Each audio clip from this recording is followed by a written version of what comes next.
Ladies and gentlemen, good morning, good afternoon, and welcome, wherever you are. I'm just putting the unified chat up there. We've got messages coming in. We'll start with a message. Before I even introduce tonight's show, we got a message. Hello, everyone. Jaden, how are you? Welcome to the show. If you get any points for tonight, then please let me know ASAP. My name's Joe Shepherd. I am founder and head of live streaming engagement at Livestream Solutions Livestream Academy, and I am here tonight with a fantastic Susie Manley, 10 hours ahead, an ungodly time at 06:30 hours in Brisbane in Australia. Susie, how are you? Good morning, Joe, and Merry Christmas. I know we're a few days early, but I'm going to throw it out there anyway. Merry Christmas. Look at you all done up in your jingle stuff. Yeah, even get matching back, even convince the nurse yesterday to give me a festive bandage as well. really good. Love it. Well, it's good to see that you're still in one piece, my lovely. You haven't, Yeah, I look a couple of stitches for an old man. It doesn't. It just shows that gravity wins the day all of the time. Good. Yes. Listen, everybody is welcome to episode 3 of a 4-part One Stream Live Winter mini series. And following on from last week's episode 2, we'll talk about it just in a second. We're going to be looking at new year, new goals, and whether we should be setting our goals and systems as part of our resolutions. Is it goals that we've always been taught, or do we look at systems first, or a mixture of both? We look at causes and challenges really that affect our resolutions. That the reality is only 8% of people see their resolutions actually come to fruition, and we'll give you some tips and some amazing models that you can use that will assist you. And so you got to keep it right here, because tomorrow morning in Australia, it is the Susie and Big Joe show, brought to you by One Stream Live. Virtual Christmas with One Stream Live. It was the night before Christmas, and all through the stream, not a viewer was stirring. It seemed like a dream. The cameras were set, the lights shining bright, in hopes that Santa would soon be in sight. The live chat was buzzing with excitement and cheer as viewers waited for Santa to appear. With One Stream Live, the stream was grand, bringing Christmas joy to every social land. The countdown began and anticipation grew as the streamers prepared, their hearts all awoo. With live streaming magic, they spread holiday cheer, delivering joy to everyone on web, far and near. The sleigh bells jingled as Santa arrived. Through multi-streaming, his presence survived. He waved to the camera. The love was transmitted. Through social media and websites, the Christmas spirit rekindled. The viewers rejoiced, their spirits now bright, as Santa granted their wishes all through the night. With One Stream Live, the magic was real. From the North Pole to screens, our Christmas was ideal.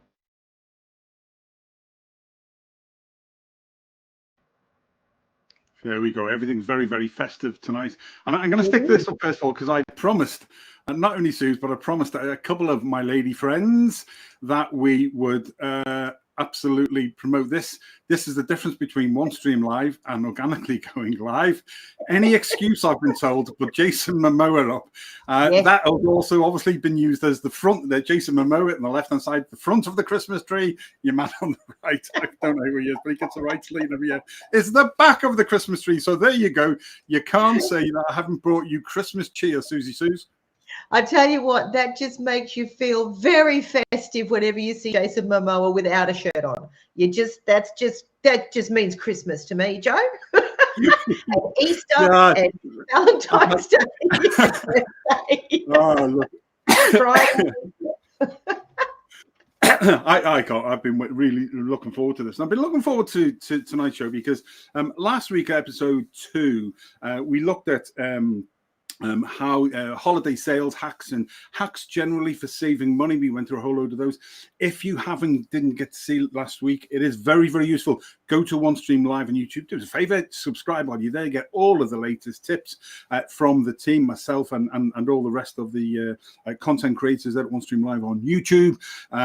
But episode 2 last week, we covered some really, really interesting things, like simple things like every single year reviewing your TV subscriptions and your broadband subscriptions, going to the shops last thing at night when they're getting rid of the stuff that, especially the perishables, last thing at night that they have to. Looking at subscription services, especially local. Remember, local, then global where possible. So all of those type of things that were there as well to help you save money. 2 weeks ago, I revamped the Sky subscription and my broadband subscription, and we'll save about 900 quid this coming year. It's worth doing. You just need to take the time. So all of those things were there because that's the system I have in place. And tonight we're going to look at that whole systems versus goal setting, aren't we, Suze, on resolutions and why some things work. Again, remembering that resolutions really, it's not just a tradition.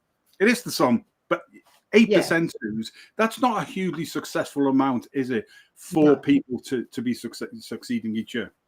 It's really not. And when you think about it, whenever you come to New Year's Eve, or come close to New Year's, you get through Chrissy and, you do all the things that you do at Chrissy, and then you're coming into New Year and you find one of the biggest questions people will say to you is, what's your New Year's resolution?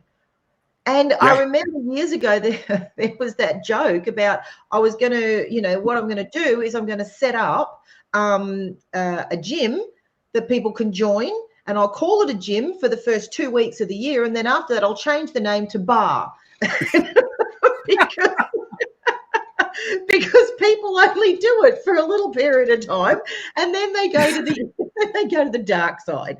And so, so I'll call it gym for the first 2 weeks. Then after that, it'll be a bar until the end of the year. I'll change it to gym again. And then I'll change it back to bar.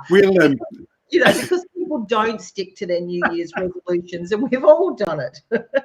You're right, but actually, you've given me an idea for another subscription group there. You have to stop sort of chatting and doing co-hosting because we could actually do a virtual one where in that first 2 weeks or some random time during the year when somebody goes, "Oh, I need to get back into a bit of fitness, lads." So we do that for a week and then it's like back to the virtual bar again. And we wish everybody across the globe, this is 0-0 because I'm on medication after falling on the stairs. So that can make for a very fun Christmas as well, though. I'm not advocating drinking and taking drugs, people. I'm just saying. Actually, because this year I've been off the alcohol for an awful lot of time when Jill was ill. It's actually just we found some fantastic 0-0 stuff. So again, everything in moderation and putting that into our system as well, as long as healthy eating is so it's really, really good. Excuse me. So it's not so much it is a tradition, but it should become a system in our life that we do. The importance for me is to reflect on the previous year when you start on this whole process. So for me, I'll get you can get an A4 piece of paper, or I use a draw board, and then draw a line down it, and then the title for the year, and then what worked, what didn't, and then write down. And then if you go back to what you've got from the previous year, if you're putting this system in place, you can then look and reflect.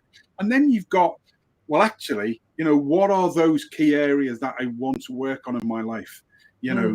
Mental health, physical health, business, home, family, time with the family, all of those things. We need to be putting all of those down there. But it tends to be the fitness routine type things, but then life gets in the way. I think after your 2 weeks, it's true. Yeah, it does. And we get busy. We sort of, you have those couple of weeks where for a lot of people, they have time off, so you might go on holidays, you might go away, you might, here in Australia, we normally head, for the beach because 80% of us live on the coast, so you head somewhere, there's always a beach, and you might, get up early in the morning and go walking down the beach. You think, this is great. I'm going to do this every day. I don't know why I don't do this. This is, and by the time you finish your holidays and you come home and you get back into the normal routine of whether it's going to a good old job or whether it's, working for yourself and doing what you get back into that routine that you were in before. And before you know it, you're like, oh, I won't go today because I've got to, do this. I'll do it tomorrow. And then before you know it, you've missed 2 or 3 days, and then and then you just go back into that normal routine, unless you have, like you said, a system or written up so that it's tangible, that you can actually see it on a daily basis. I think that's something that's that's super important, to just keep giving yourself that kick up the bum to say, hey, you've got to do, what do they say, if you do the same thing, the definition of insanity is doing the same thing over and over and expecting a different result. So you've got to do something different. You've got to put something different in place if you want a change. Absolutely. And in the same way as we'll share a couple of different ideas, a couple of videos tonight, a couple of different thoughts. We'll Kipling, six brothers, which I love. We'll see a video in just a second there on the difference between systems and goals and stuff like that. And what we'll do is we'll try and align the two together, so you can go away after watching this and put a system in place that builds persistency and consistency, so that even if and you can put some goals to that, and Suze will explain that all very, very fully. But the important thing to take away is there is no right or wrong. What is right is starting something that you can do each day, each week, each month, and build. Because in 12 months' time, you will be a different person, except for two things. You will be 12 months older, and you will be totally different. If you haven't written anything down, if you haven't started anything, or you've given up because some people, it's like, I'm going to lose 3 stone. Some people, I'm going to sort of take this many clients on. And the first time you don't get anywhere near the goal, it affects you physically, mentally. You're putting yourself under pressure. And so therefore that goes. Now, excuse me, for me, systems, Susie, are a skill-based thing in life, and are transferable. So I've spent 45 out of my 60 years working and creating and simplifying, where possible, systems, processes, and I've acquired a very unique skill set like you have. Within that, I can create short-term, medium-term, and long-term goals for myself and others. But let's have a quick look at this, and then I'm going to get you to lead on what your thoughts on about. I recently read the book How to Fail at Almost Everything and Still Win Big by author Scott Adams. Scott is a creator of the Dilbert comic, and he's a serial entrepreneur. I think it's pretty safe to say that he's reached a high level of success, and he knows what he's talking about. So I read his book looking for insights on how to approach my career, and this was the biggest insight that I found. Goals are for losers. And you're probably thinking, whoa, what? I've lived my whole life trying to focus on goals. Yeah, me too. I've been told by the experts, set long-term goals. It's the only way you'll succeed in life. But Scott says, if you study people who succeed, you will see that most of them follow systems, not goals. Scott defines goals as reach it and be done objectives, and systems as what you do on a regular basis with the general expectation of improving. Here's some specific examples he provides. He says, quote, in the world of dieting, losing 20 pounds is a goal, but eating right is a system. In the exercise realm, running a marathon in under 4 hours is a goal, but exercising daily is a system. In business, making $1 million is a goal, but being a serial entrepreneur, that's a system. Goals are rigid pursuits that shut off your awareness of other opportunities, but systems are flexible and they leave you open to be curious, new ways and better ways of doing things. But with all this goal bashing, we still need to realize that goals are insanely useful, but only in narrow, simplistic, and predictable pursuits. This includes games that are constructed by man and tasks that are short in duration and have a clear purpose.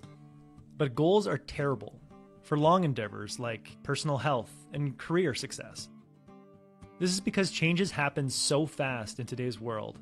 You may have your head down trying to pursue a goal, say, trying to obtain a certain position within your company, but by doing so, you're probably missing 5 better opportunities in 5 better companies for career advancement. Scott urges us that instead of putting the blinders on and expecting a certain result at the end of months or years of work, instead focus on systems. Systems are skill-based. They allow you to transfer skills to future projects and endeavors. Approach each new opportunity with the question, how likely is this going to improve my broad range of skills and increase my odds of success? Although most of Scott's endeavors could be considered failures from the standpoint of goals, they were actually successes from the standpoint of systems because they gave him skills that transferred to the next career move and allowed him to be successful in the long run, making comics and making millions of people laugh every day. His dozens of failures early in life with his entrepreneurial projects like computer games, file transfer software, meditation program, they were all considered failures when looking at it from the goal standpoint, but from the system standpoint, they gave him the skill of hustle, which allowed him to put in the long hours necessary to get his comic off the ground in the following years. His failure to move up the ranks at a certain level at a bank that he was working at allowed him to develop enough business skills to market and manage his comic business. In his time at a big corporate telephone company, it didn't really lead to him being a CEO or anything grand, but it gave him all the material for his Dilbert comic, which in turn, obviously, was a useful thing.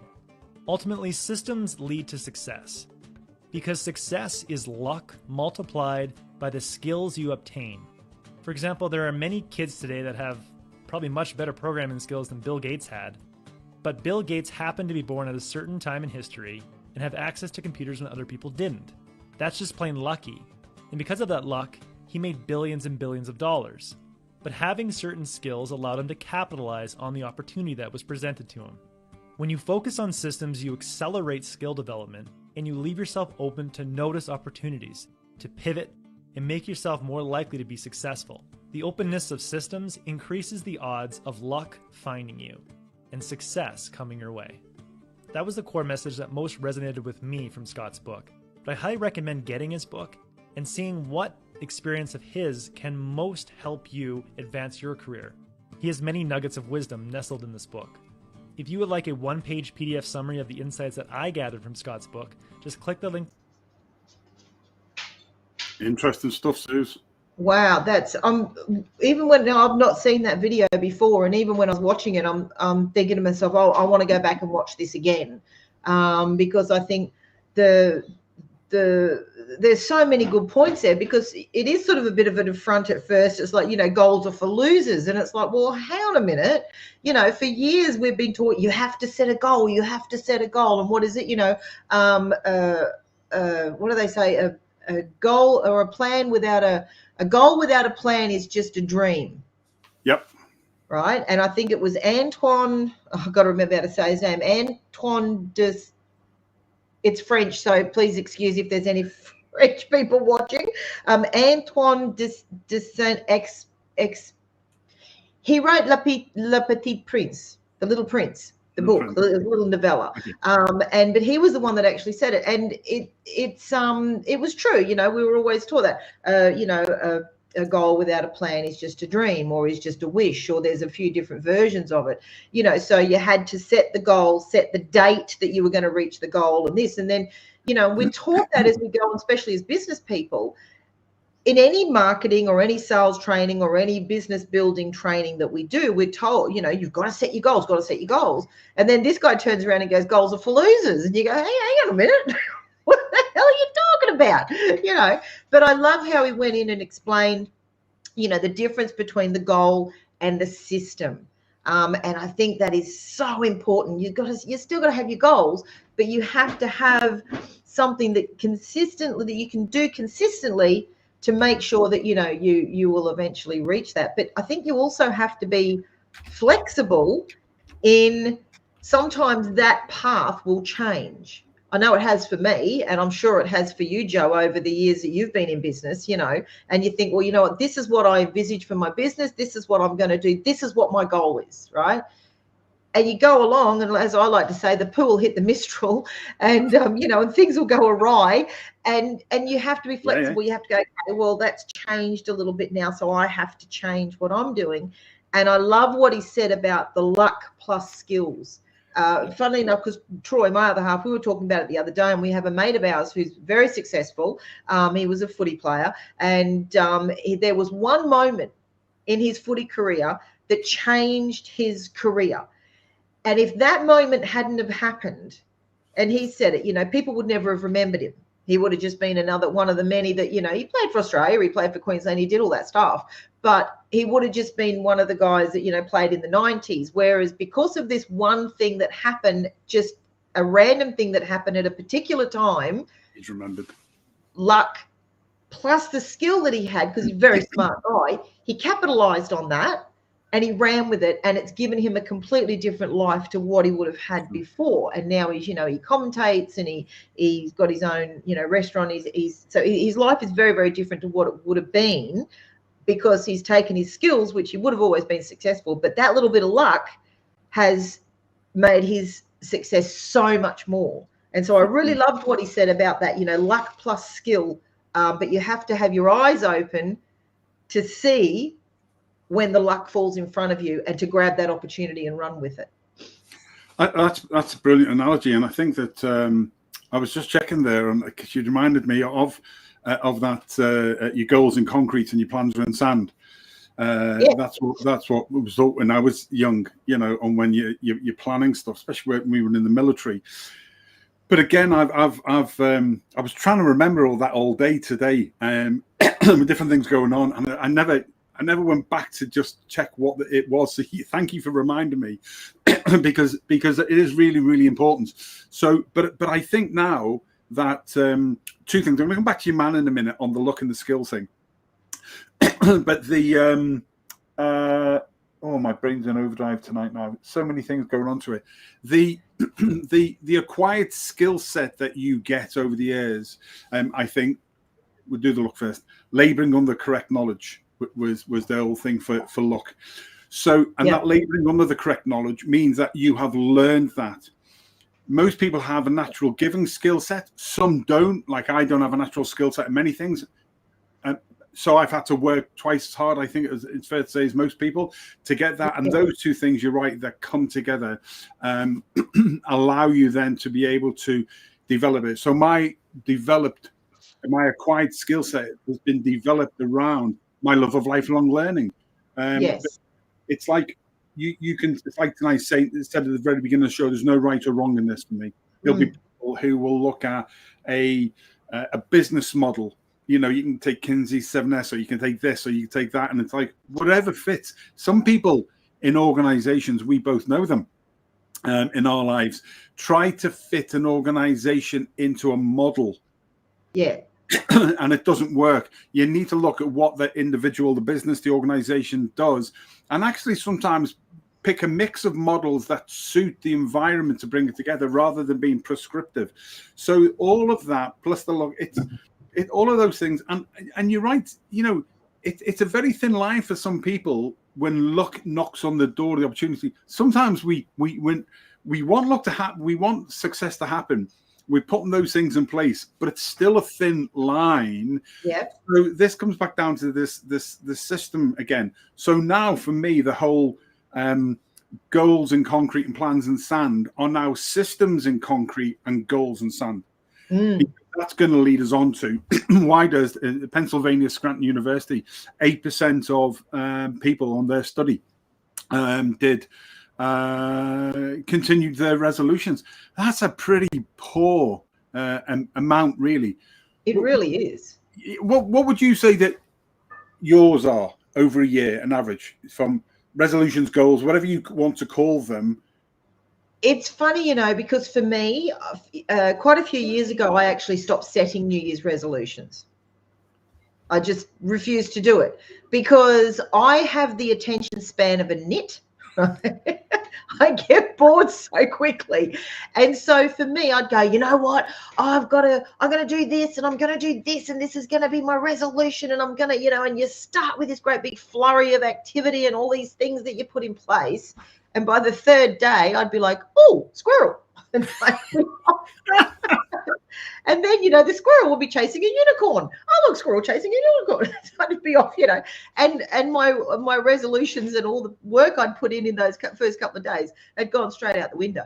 And so what I tend to do now is, like you said, I very much will look back and go, okay, where was I? What was I doing? What worked for me? What didn't? let's start putting those things in place. And I think that's when you said before, there's people, especially in the corporate world, that want to fit everything into that little box and that's it. And yet you get these other people that go, no, we've got to see the bigger picture here. You know, we can do this, and if we just change it.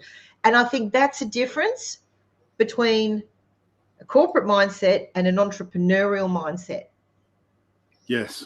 Because a corporate mindset, and nothing wrong with it, don't get me wrong, but they're very structured. It's very sort of, it has to be that's it. And we don't veer from that. Whereas I think an entrepreneurial mindset will always be looking for different opportunities and different ways to improve on whatever it is that they're trying to do. And then that falls into hopefully setting up a system. So for me, setting New Year's resolutions never worked because I get too distracted too quickly.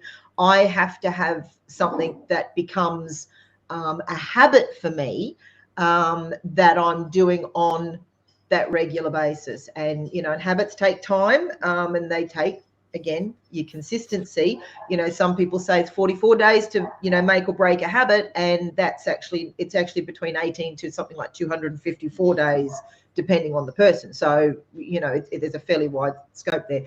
But, you know, it's something that I think, as you said before, you have to put into what you do every day. It has to become your system. It has to become your norm. And then, you know, you don't think about it. You just do it. Yeah, absolutely right. Yeah, absolutely right. I think when something becomes second nature, you know, we work on an annual plan. We work on quarterly business periods because everybody else does. But actually, for me, that's things like live streaming. So with One Stream Live now, we've asked the team if we can now work on a more focused quarterly what's their quarterly business plan, which then drives what they're doing every single month, which means that actually in January, while I'm doing my 4 shows in the mini series in January, I can be looking at March, because as I come across something, I'm like you. In fact, when you talk about squirrels, not that I fancy this, man, I'm just going to put up gratuitously put up a second time, because I've been told I'll get 10 quid for charity from a certain lady if I can put Jason Momoa up as many times as I can during the show. So therefore, there we go, on stream live and organically live. It's crazy. It's Christmas. There we go. But there's 20 quid we've got for the dog charity, which is really, really good. But looking at that system every day, the things that you're doing. So I will be going through something and I will know what month 3 series is. Yeah. Are you with me? So I know that my system is then I am looking, it's like playing snooker. Snooker play looks 2 steps ahead of where they are. So looking at that way helps me. That's my system. And because bugger me, does a week become a second week, become a month, and then there's a quarter. And I just, the exponential pace of life now, Suze, I find it really difficult. So it's going back to, I know we got a comment just there. So I'm loving what you're saying, and I'm going to bring in another model for the thought process for people to look at. But we see, excuse me, Alec Dorling. Alec, great to see you, my friend. I see your fireplace is not Santa Claus friendly. Santa's practical. Alec, happy Christmas to you, my friend. Great meeting the show and catching up with everything. Santa obviously is magical. You need to watch some more Christmas films to find out how Santa works and how he gets around so quick. But he's a tricky little fella. He's a tricky little fella, is he ever? You know, and of course with AI now, this time next year, if we follow our system through, we could both be AI and we could meet up somewhere. You know, me, Jill, you and Troy could be meeting up in Abu Dhabi somewhere in the sun. Exactly. Our AI avatars are doing the show for us. More on that to come at some point in the future, because that's going to happen. So we go back a stage to when we talk about business models and things like that. And there's nothing right or wrong. It's what works for you. If in life, it's either it's not right or wrong. It's whether something works or doesn't work. And if it doesn't work, find something that does and rewrite the rule book. I look at different models and I create written models all through my life. I should have put one of them tonight. I came across today called 5 Easy. And what I find is if I've got a client or if I've got a project or if I'm working on something and I can't find something that fits, I will write the model that fits that, and create a model for it, which you can then use to people. So I've dumped it all down, and that's again another system, just to be able to. So your systems are really, it's like your foundation building. Like you said before, what you're doing every single day builds anything between 18 and 254. It's effectively a year, really. So, you know, whatever you're doing, as long as you're doing that thing every single day. Yeah. So I want your thoughts on this. Rudyard Kipling, he of Jungle Book and poetry writing and many, many other things. To paraphrase an expression he had, it is 6 good brothers have I true, what, where, when, why, how, and who.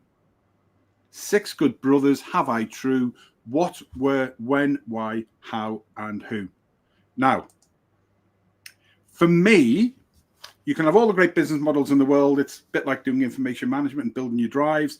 You can do it, you know, organizational development, business intelligence, security, operations, logistics, blah, blah, blah, blah, blah. Or you can have it role-based or whatever.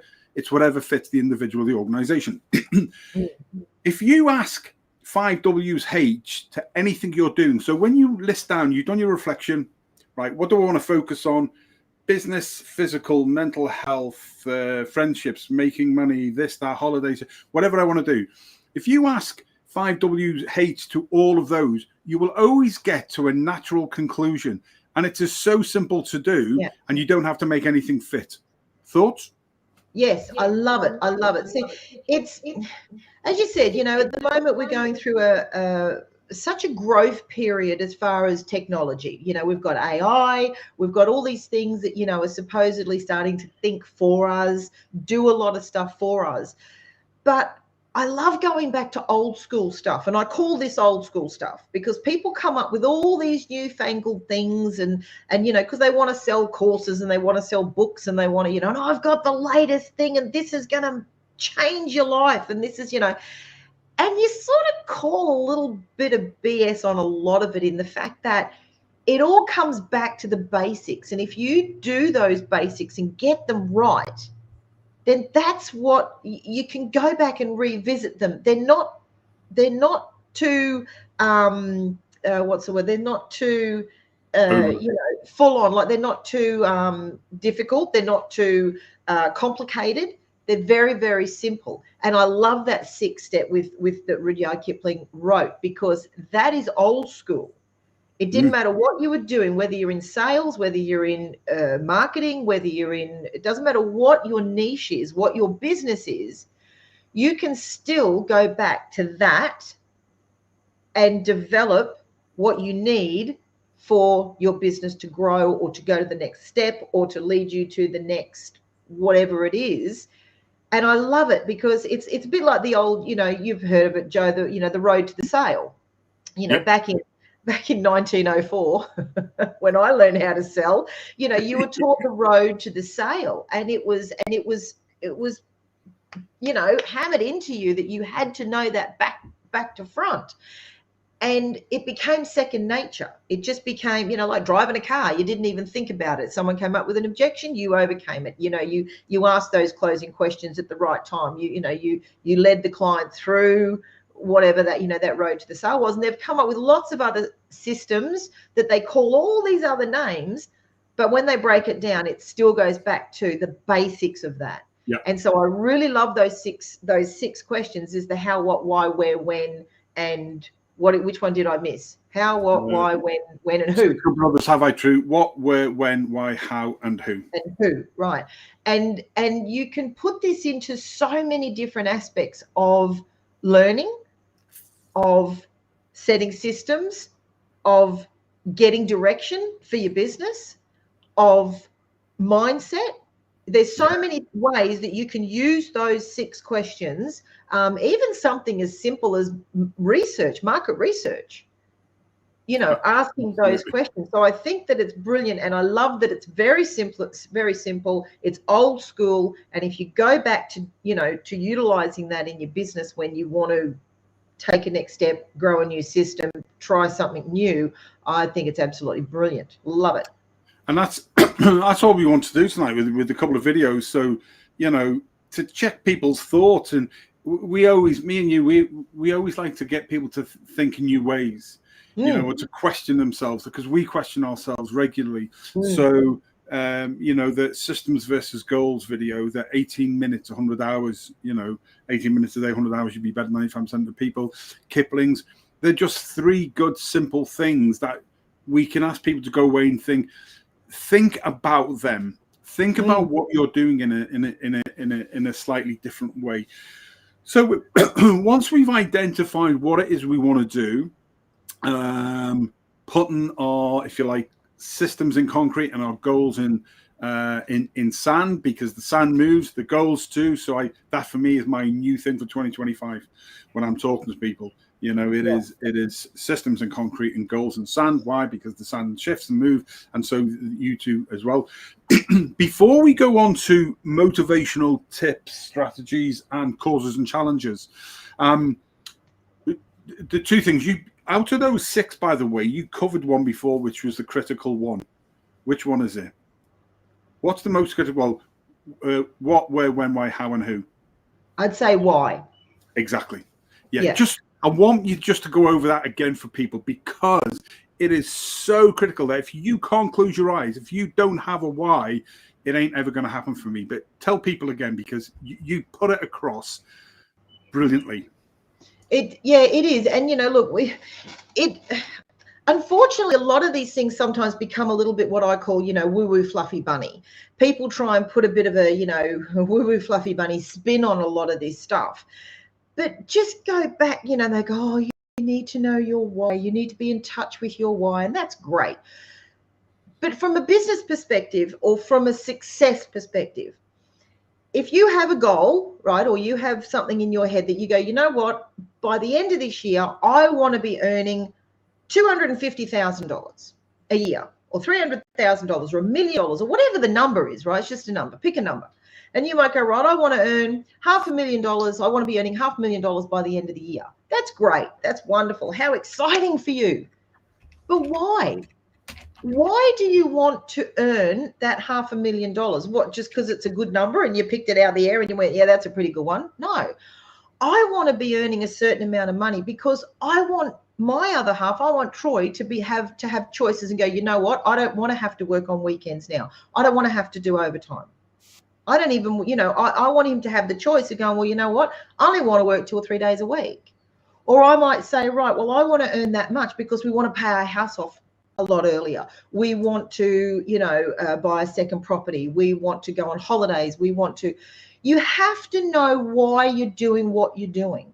Because if you don't, then number one, you get distracted and you lose focus on that very, very quickly. And it just doesn't mean anything. It's just a number, like just for example, take that one, you know, I want to earn $500,000. Well, that's great. Everybody wants to earn $500,000 a year, right?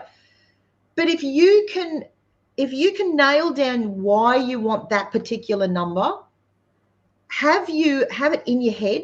Your brain always wants to be right. So if you can visualize it and you can see it and you know exactly why you're doing it, I think it helps keep you a lot focused as to what that particular thing is that you want to achieve. I think you become a lot more invested in it. And so you're prepared to put in that work that you need to do every day to get your system in place. And I think it's so important just to know why you're doing in any aspect of your life. You need to know why you're doing something, because I think once you know why, it means so much more to you than just, well, I want to earn X amount, or I want to, you know, do this. I think, you know, and I think it's seared into the brain a lot more. And I think you have a lot better chance of achieving that particular, you know, goal, dream, plan, whatever you want to call it. I think you have a lot better chance because your brain will have it seared in, and your brain always wants to be right. Absolutely, spot on, brilliant. I think it was Richard Branson, I may be wrong, who admitted at one point he didn't know about 66% of his businesses, but he had some brilliant people. He was great at finding people to bring in to do it. And he said that the people who know how always work for the people that know why. Absolutely. That's never ever, whoever it said, I attribute it to Sir Richard, but it could have been somebody else, but whoever it was, that is always sold for me. That is the way. Quick question before we move on. That's brilliant. Thank you for explaining. On that one, Henry Ford was the same. He knew why. He knew what he wanted. He knew what. Absolutely. There was a lot of the aspects of, you know, building that first car that he didn't know how. So he got the people right. Well, I don't know a lot about tires, so I'm going to get Frank over there because he's a tire expert, and I'm going to bring him in, and he's going to work for me, and he's going to help me achieve my why. I'm going to get, you know, George over there because he's an expert in, you know, crankshafts, and I'm going to get him to come in and build this crankshaft for me because I don't have a clue how to build it. But I know what I want to achieve. I know why I want to achieve it. I'm just not 100% certain on how. And so I love that you know, those that know how will always work for those that know why. I think that's fantastic. I love it. Brilliant. 2 points from Alec Dolan here. Alex, thanks again for joining us and for taking the time to put a comment up. Businesses need to keep a watch on AI and how that will affect your business. Otherwise, you will get quickly left behind. 100%. And then he follows that up with Zoom CEO. Over the past year, there has been an explosion of AI. It has in the workplace, driven by a need to enhance productivity and enable smarter collaboration. One of the things that both me and you are very good at is that engagement piece and the joint venture partnerships and collaborations. I think that one of the problems I've got with, thanks for that point, by the way, Alec Dolan, one of the problems on AI is at the moment, there is so much AI out there that actually it's almost like the emperor's new clothes.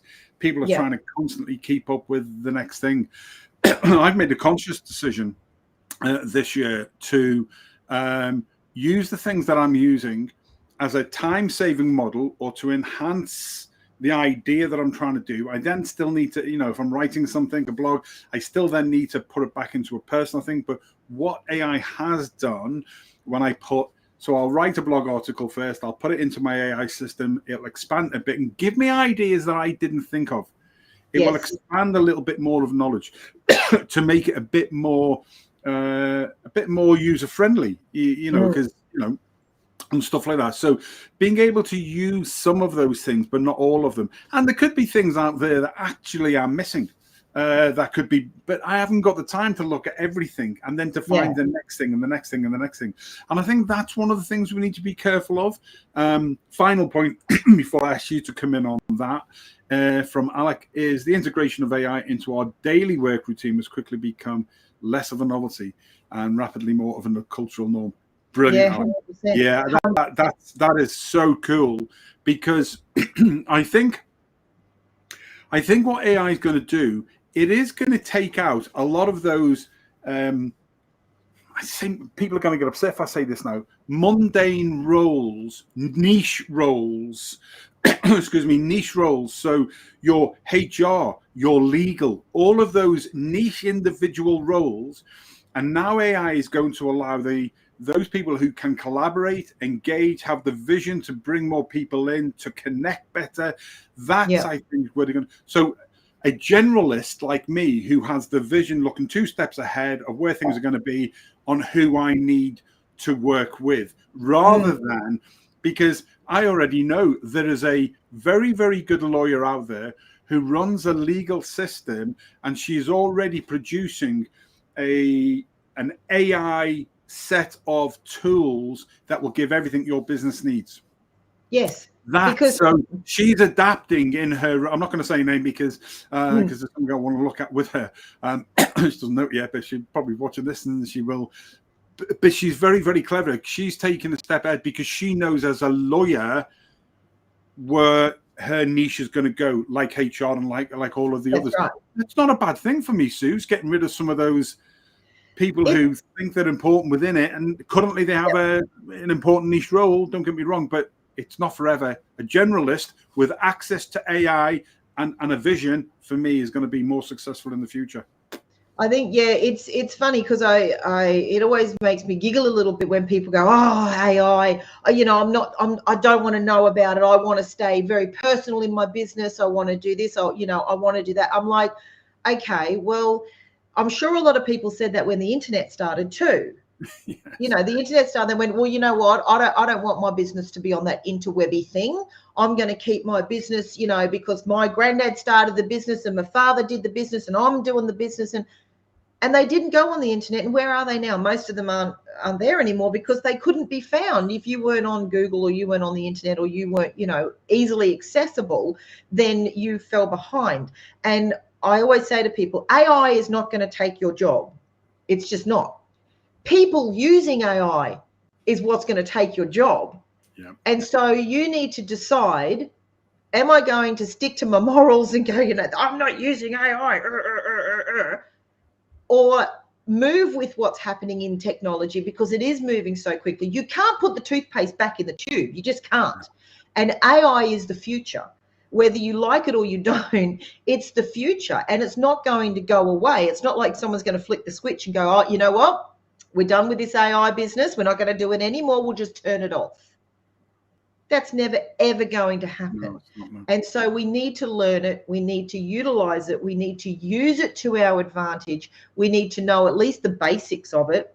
And we need to work out how we can utilize it, connect with other people, as you said, collaborate, do whatever it is to help us grow our businesses. But for the people sitting out there that are going, I'm not having anything to do with AI, then kids, buckle up, because you're going to be left so far behind and it'll make your head spin, because it'll happen very, very quickly.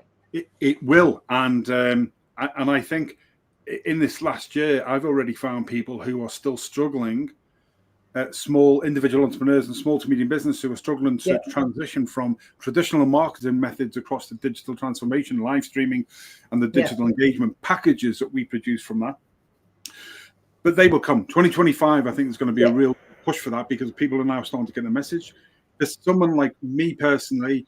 There's me and my company in the middle. There's AI, different AI tools, and there's different joint venture partners I use. I will find people in 2025. One of my systems to find is to create a system where I've got people I'm working with in live streaming, digital engagement, video editing, in writing blog articles, and social media and content scheduling, in everything, who are specialists in, not specialists, but really understand how to use a certain aspect of AI. And that bottom with me in the middle, that joint venture collaboration of people using joint venture collaboration AI is where I'm going to be focused at. Will it happen for me as I want in 2025? I'll certainly this time next year be further forward than I am now. I'm really excited for my first virtual expo that we do. Similar, you run them really, really successfully. Ours that we're doing is not dissimilar in any way, and it doesn't mean I bastardized mine from yours, but actually I was inspired by what you did, because when I wrote mine at the beginning, and I was told, don't put it up on your website, it's too early, you're not ready to do it, and then I saw yours and I thought, my brain is right. We have a lot of things in common in what we're looking for. We have other things that we don't, and that's brilliant. But the fact that you were doing this and I'd already put that up for what I want to do in a slightly different way was brilliant, because it reinforced to me and inspired me that I had the right idea. And mine was taking it from the monthly artisan physical markets that one of my clients does up in Ulster and taking that on a monthly basis. They do that on a monthly basis and then doing it quarterly, where they then host the virtual expo, and 10 of the people that they're working with in the artisan markets come on and get a 30-minute slot on a day to give them a taster. And we can, how do we use AI to promote that more? Those type of things, which I'm not particularly good at. What will AI do with that? I don't know. But working with other people like yourself and others and going, okay, how do we simplify that system? KISS methodology, keep it simple, I'm stupid, Shep. How do I do that? So I will then look to work with people like you and others who can then say, this can do this for you, Shep. Great. Because I know what the macro picture is. How do I bring that then in and use the people and the systems and that layer system I've got, and that whole thing of equalness and sharedness, and as I grow, others grow, and as you grow, I grow. That's, I think, the point Alec is making. It is going to happen. That collaboration thing is phenomenal. Right. A couple of causes and challenges to setting our systems up to doing our goals, because I want you to then really sort of start to wrap up with your tips and strategies. So common causes and challenges I think that we've come across over the years, the common causes really, you said it before, unrealistic goals, lack of specificity, you know, on what we're doing, insufficient planning, the loss of motivation. Again, I think sometimes we put, you said before, we put too many, our goals are too high, that's too difficult to achieve. We don't hit them. It affects our mental health.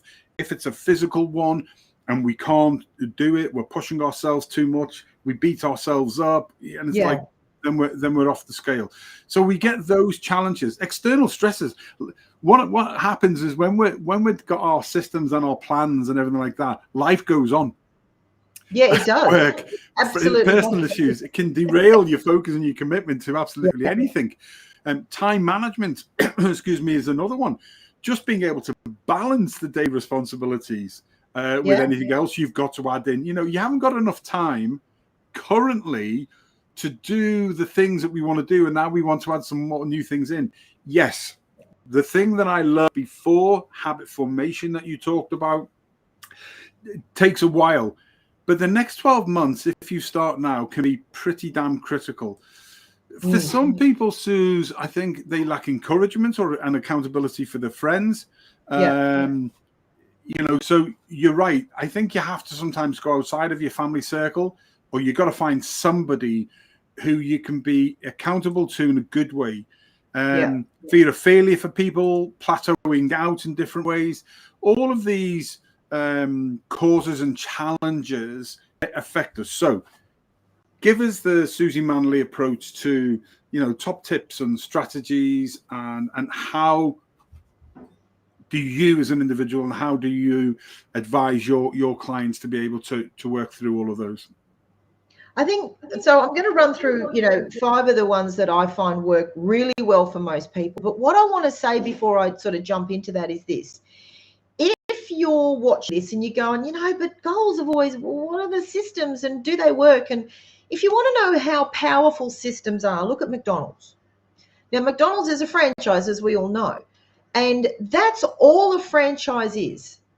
And you're paying millions of dollars for a McDonald's franchise. All it is a system. They have a system in place so that it doesn't matter where you are in that chain, whether you're mopping floors, whether you're making burgers, whether you're doing chips, whether you're serving people, whether you're managing.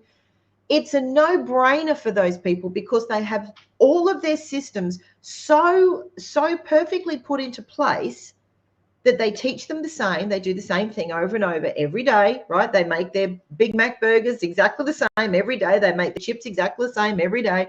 You know, they make their drinks exactly the same every day. They don't have to think about it. So as Joe mentioned before, you know, if like I said, if the poo hits the mistral, right, life happens, things happen in the background.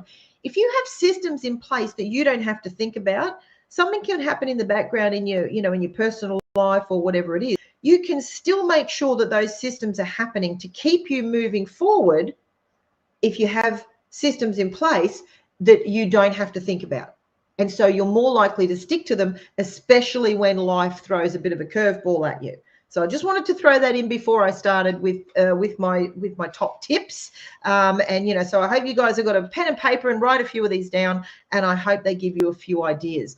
So the first thing I want to do is say to you, define, as we spoke before, define a clear and SMART goals. Now, for those of you out there, you might know SMART. It stands for specific, measurable, achievable, relevant, and time-bound. Okay, so they are setting goals that are specific, measurable, achievable, relevant, and time-bound. So you have a very clear goal, and what that does, and again, in setting a clear goal, you must know your why, and that gives you a direction, okay? And then you can also measure it, so specific, measurable, Okay, achievable. Must make sure it's achievable. You can't turn around and go, well, you know what, my business day, you know, I'm earning, you know, $100 a week, but by March I want to be earning, you know, $800,000 in my business. Like, that's not an achievable goal for majority of the people. You have to make sure that it's achievable. You have to put a system in place showing yourself how to get to that. Okay. Also, if you have systems in place, it makes, as far as businesses go, it makes your business a lot easier to sell. Just throw that in as well, because you have something tangible to sell. Now, the second point that I want to make with you guys is break the goals into manageable milestones. We used to call it chunking. You chunked it down, and you can do this with anything in life. If you want to learn something, chunk it down. Okay. If you go, well, I want to learn how to build a house. And you might go, oh, crap, I don't know the first thing about building a house. Okay, well, let's chunk it down and start from the bottom and then do it in smaller steps, because it's not as big. Your brain, once it hears 3 things, is pretty much going to shut down on you. 3 things it doesn't understand, it's going to shut down, and you go, no, not doing that. No. So you have to make sure that what you're setting in place, that your brain is receiving it, that it is, you know, it's all on board, because as I said before, your brain wants to be right, but you're not confusing your brain. Obviously, our brains are very, very powerful, but what I mean is that you are giving your brain achievable steps to follow to reach that final goal of building a house or earning X amount or whatever it is that goal is. So, you know, there's things that you've got to go through. So if a brain, you know, if say that, you know, your goal is to launch a new product, right? You know, you might go, right, well, I want to research the target market in January. I want to create a prototype in February, and I want to begin marketing it in March. All right, that is a more achievable goal. You achieve those goals earlier than that, and that's great. But you have a very clear, manageable milestones that you can follow. So it's very important to chunk it down so that it doesn't feel as overwhelming. Some people love vision boards. I'm more of a words person, but some people love pictures. You know, you create a vision board so that, again, your brain will take in all that information. Your brain will see it, and it becomes reality. That's how vision boards work. It becomes reality in your brain. So it's no question as to whether or not you're going to achieve buying that house or getting that new car or whatever it is, because your brain already has it in there, because it's looking at that vision board or a written plan, whatever works better for you, because people are different. Some people like a written word. Some people get more from pictures. Okay, some words, some are pictures, and it just depends on what sort of, you know, I think it's a left and right brain or something like that. So whatever works better for you. But put a vision board up of, you know, right, you know what, I want to get a new car before the end of the year. Cut out the things of the car. Cut a photo of you standing next to the car. I want to buy another house. Get a photo of the type of house you want, or the suburb you want to live in, or the lifestyle that you want to build for yourself. Inside, you know, get photos of the inside of the house. Create a vision board so that becomes a reality for your brain, and it then becomes a no-brainer that you can absolutely achieve that. And if you put it up in your office or in your bedroom or wherever it is that your space is that you spend time, then you are constantly reassuring yourself that that is a reality for you, and your brain will actually, it's amazing how the brain works when you tell it that this is the reality. Not, oh, I'd really like to do that. No, I'm going to do that. Your brain goes, yep, okay, I'm going to do that. And that's how it works. And I love it. You also want to build accountability. And Joe touched on this before. Have an accountability buddy. So have someone that you trust who's in your network, because, you know, our networks are our net worth, guys. So make sure that you have the right people around you, the right people for you in your business. So grab someone who you trust, grab someone who is also wanting to achieve goals throughout the year, and say, hey, you know, you're interested in being an accountability buddy for me. And then you go, right, once a week, once a fortnight, whatever it is, you check in with each other. Okay, so this is my goal for the next 2 weeks, is I want to do this and this. And they go, right, well, mine is do this, this, and this. Great. All right, let's check in with each other next week and see where we're at with those things. Also, having extra eyes on something can also see things a little bit different. Sometimes you get a little bit too inside what you're doing, and, you know, you need to take a step away. A lot of people don't do that. They are very much inside what they're doing, so they don't see sometimes the hurdles that they're not being able to jump over. someone else from outside can see that a lot clearer. So having that accountability buddy can also help you overcome hurdles that you don't even realize are there. That's why I love building accountability. So just have someone there to share your goals with, and that will absolutely increase the likelihood of success for you as well as for them. And so that becomes a really good connection for you, and you never know where those connections lead to, because I love collaborations. I love them. And the last thing I want to mention to you guys is prioritize consistency over perfection. Now, we've talked a lot about consistency, and that's what systems are all about. This falls perfectly into systems, because systems are just constant, day in, day out, day in, day out. And, you know, just stay consistent in what you're doing. And it's like the video that we saw earlier, you know, I want to lose X amount of you know, I want to lose 4 stone before the end of the year. But it's the healthy eating is the consistent thing that you have to do every day. And that is more achievable than keeping your brain focused on this. Focus on the consistency of doing those things every day. But make sure that you're not sitting back going, well, you know what, I'm just waiting to get all my ducks in a row. Because trust me, ducks will never go in a row, right? They're always off, like, you know, what they call like herding cats, right? They're never going to get, you're never going to get the perfect time. They always say the perfect time to start was 20 years ago. The second perfect time to start is today.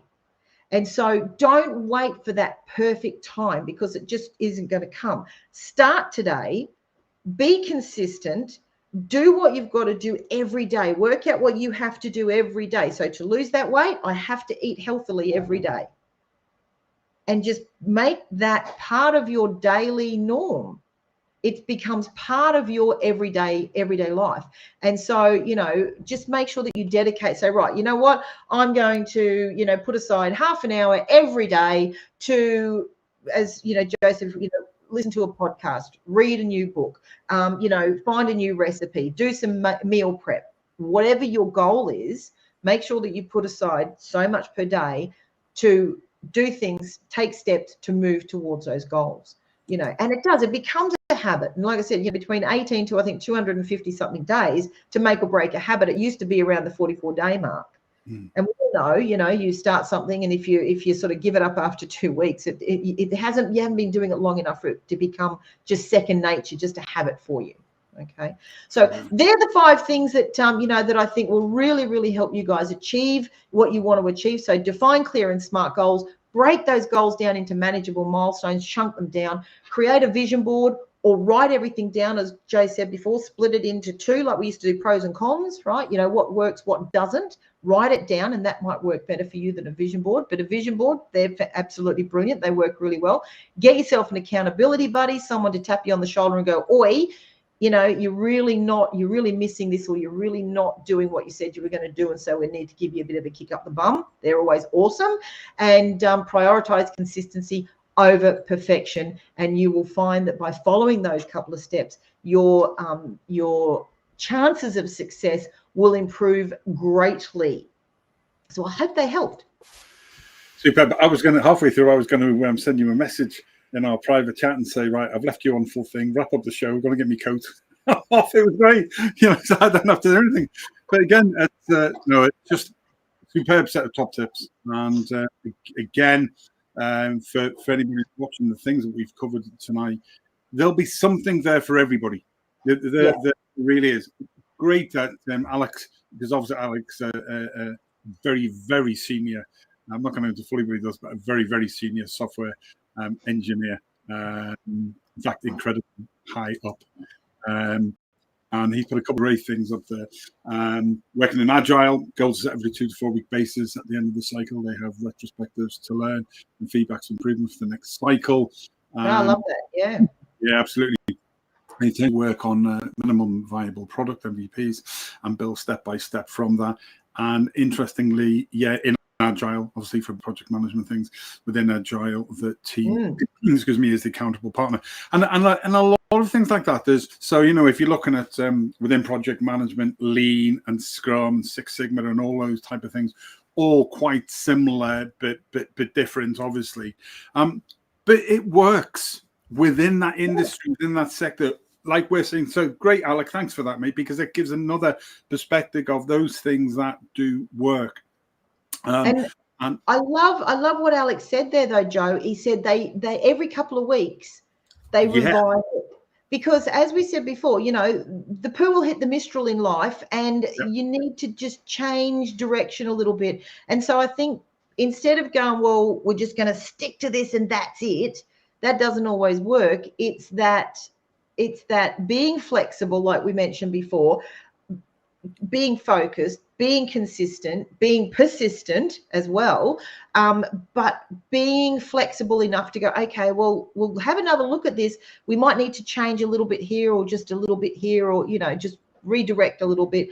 And I think that is also something that helps keep you fresh on where you're going, and make sure that you are heading in that right direction. So that's great. I love that, Alec. Thank you for sharing that. That's great. Love it. It is, as he says, my favourite. As for both of us, in fact, it's always best to follow the system. It is in rugby. It is, but you've got to have you've got to have a plan B as well, because sometimes you can be going up against it, and it just doesn't work at all. And White Walker One, Dave Topping in Ulster, who runs our Ulster Rugby Roundup show. And great advice. Thanks, Dave, for everything you've done on the show. Great to see you back healthy again, mate. And we look forward to a fantastic.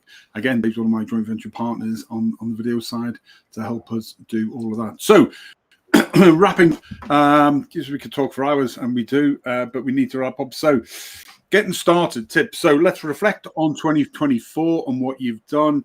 Kipling's 6 Good Brothers. Let's just throw that up there very, very quickly, just to remind people.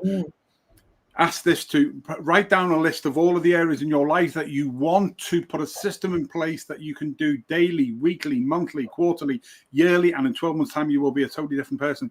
And ask these 6 questions against each of those areas. And you don't just ask one. So if it's fitness, for example, or health, you break that down into the areas. What are those health areas? Physical, mental, emotional, whatever, and then break them down. So it's almost like mind mapping out. The 6 Good Brothers, have I true? What, where, when, why, how, and who? And if anybody wants to more on that, we will run actually a short class for those, a short bespoke program for those, where we can take people through as part of the initial discovery thing. So there'll be things like that coming up this year. If other things work for you, then that's absolutely brilliant. Get a sheet of paper, A4, A5, a board or whatever, chalkboard, let A4 down the middle, the year on it, what worked, what didn't work, write them down. That's your start point. So you then know, because you know in your head what didn't work. But writing it down then allows you to say, okay, which of those are actually important to me moving forward in 2025? Then you then ask Kipling's 6 Good Brothers, and then you then start making those. That's your system of what you're going to do every day, every week, every month, every quarter, every year. You then take Susie's top tips and strategies, especially with the smart stuff and the storyboarding, visualization boards, etc., etc. So that itself is a system. Yeah. You do the reflection, you write it down, you use Kipling's 6 Good Brothers. You then start breaking it down into goal setting and small, medium, and longer term chunks, which you can do, but remembering that if life gets in the way, it don't matter. It doesn't matter. Reset again, because in 12 months' time, you will be a totally different person apart from those 2 things. Set specific systems in all aspects of of what you want to do. Choose 2 or 3 key areas. You can't do all of them. What are those most important for me? What are those most important things that you want to do? And here's the thing. Find someone like 5 Foot Rope. Find somebody who, and although Susie's based in Brisbane, ladies and gents, by the way, in Australia, she covers anybody globally. We've got another agency that covers people globally. My own company covers people globally as well. It's just, and you know something, if you came to me and it wasn't the right fit, I pass you on, and vice versa happens, because it isn't all about, we're trying to get away from this. It's all about, throw some money at us, we'll tell you to do something, and if you do it, you move on, whatever. If you don't, you don't. It's about finding the right fit for people. So this is where the joint venture partnerships for us will carry on working in 25 of finding the right person for you. So It's therefore, about building those relationships, Joe. oh, You've got to build the relationships. And I think that if you do that right, and, like you said, you might have someone approach and say, hey, Joe, I need this. You go, listen, I can't help you with that, but Frank can help you because he is the expert. I'd really love to connect the two of you. That's going to build a level of trust between you and that person. And they might not use your business today and they might not use your business tomorrow. But what they may do in a week's time is they may use your business, or they'll refer someone to your business, or they'll connect you with someone else. But if you build that relationship and you build that trust, then that is what will grow your business, not making a quick sale. Absolutely right, 100%. So as we move into 2025, remember, everybody, that goal setting and systems is not just about making promises. It's about creating the systems. We've got another message I'll just check. It's about creating the systems that support continuous growth and the right person for that. So we encourage you to take the insights we've gained today and apply them to your personal and professional life. We've got, let's just find our final messages before we go. Exactly. There is a plan B. As Australia Rugby is now finding under the great Joe Schmidt, there is always a plan B, sir, and the plan C, and a plan D. And as I got asked, and when I got asked how many times I reset myself, I said, until I either lose the energy or the interest in that particular thing. It's not an age thing. It's not an anything thing. You just do project reset until you get there. That's episode 3. My huge thanks to the great Susie Manley from 5 Foot Rope. If you found anything interesting tonight and you want to find out more from either myself or Susie or the team at OneStream Live, then please let us know. While we're talking about that, Susie, OneStream Live, we've had an awful lot of... I'll just stick to this quickly before you lead us into OneStream Live. So we've got currently savings until the 5th of January, 40% off monthly plans using the code Celebrate40 and 10% off yearly plans using Celebrate10. But don't just go there and sign up. Why, Susie? Guys, you need to learn how to use this. You need to actually have a look at how this works, how you can use it in your business.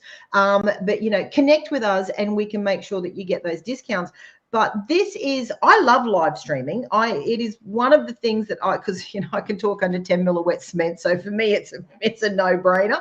But I love it. That's why I incorporated it into all my virtual expos. That's why I've started my 5 Foot Rope TV, to get people to consistently do lives. But guys, learn more about how this OneStream works, because it will take you, if you've used Zoom or the other, what is it, Be Live or StreamYard or the others that are out there, if you've used those and love them, then this is going to absolutely blow your minds. Because I think, Joe, can you go into 45 different places at once? Yeah, 45 to 50 different locations, including going to your own website as well. That's with the new enterprise plan, you can actually now you can now restream 24/7, which effectively makes your business a TV station in its own right. We've got a TV teleprompter system absolutely built in. You can have up to 4 cameras going on if you're doing product demonstrations like a lot of your people do. So now is the time to have the chat with Susie, who'll have the chat with me. We are close to finalizing our joint venture partnership, which will take us into 2025 in a number of different areas. And for us, OneStream Live is at the heart of that.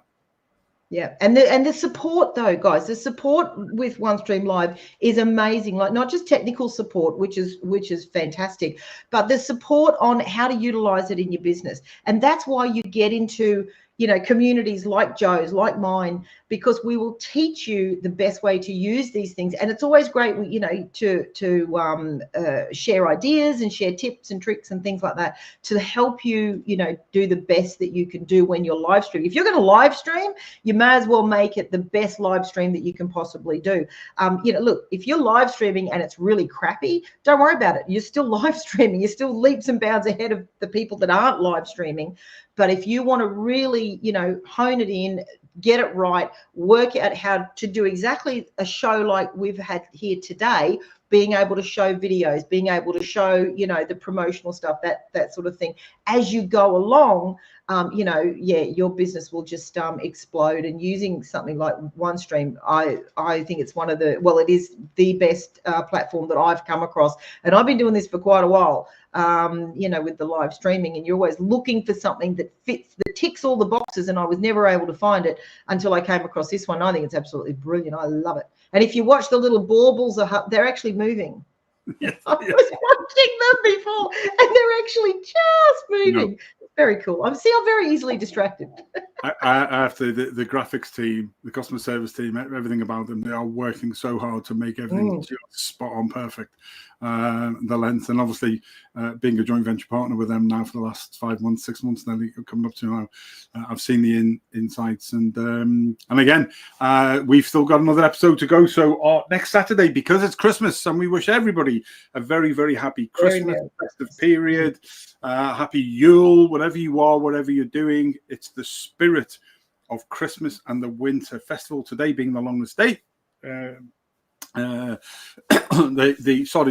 shortest day of the year, the winter solstice today, the 21st, because it's I can't identify with that, because yesterday here in Brisbane was about 34 degrees. Exactly. I am so chuffed that I am up here in the Northern Hemisphere, because we've got it about right.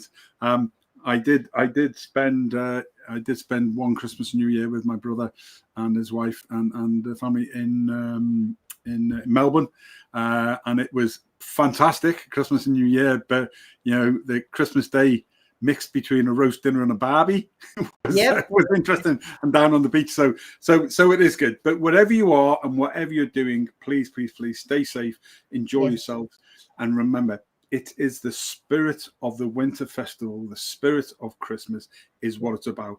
It doesn't matter what's under the tree. It is who is around the tree. 100%, yeah. Susie Manley. So therefore next Saturday, the 28th, is part 4. Because normally on the Tuesdays, it would have been New Year's Eve. So next Saturday, same time, 8:30, is part 4, which is 2025 predictions. What's next for live streaming and digital entertainment?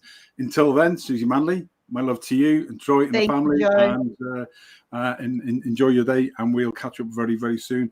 To everybody who's watching, to everybody who's commented tonight and added stuff in, added great value. We hope there's something there for you to take away and think about. That is all. Until then, I'm going to leave this video. If you spend 18 minutes a day, 100 hours a year, you will be better than 95% of the people. Good night. God bless you all. Enjoy yourself. Stay safe, and a very, very Merry Christmas. The rule of 100 states that if you spend 100 hours in a year, which is 18 minutes a day, all of us, in any discipline, karate, violin, piano, whatever, if you spend 18 minutes a day, which is 100 hours a year, you'll be better than 95% of the world in that discipline.